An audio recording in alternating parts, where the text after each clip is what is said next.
Hello friends, இப்போ நம்ம back neck design தான் பார்க்க போகிறோம். அது ரொம்ப ஈஸியாகவும் இருக்கும், பார்க்கறதுக்கு நல்லாவும் இருக்கும், டிசைனாகவும் இருக்கும்.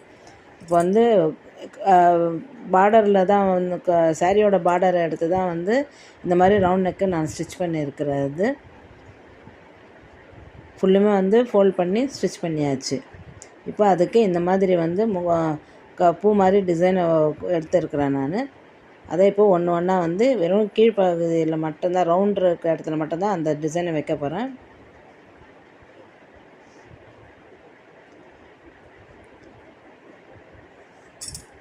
இந்த மாதிரி ஒன்று ஒன்றா வந்து அந்த டிசைனை ஒரு இன்ச்சு கேப்பு விட்டு விட்டு அந்த டிசைனை வச்சிடுங்க.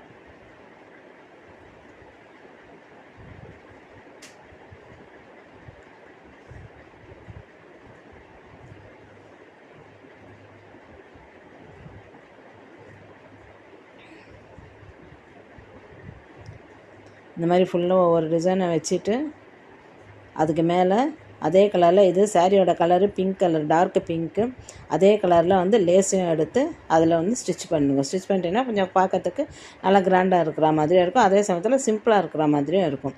நம்ம ஸ்டிச் பண்ணுறதுக்கும் ரொம்ப ஈஸியான இருக்கும்.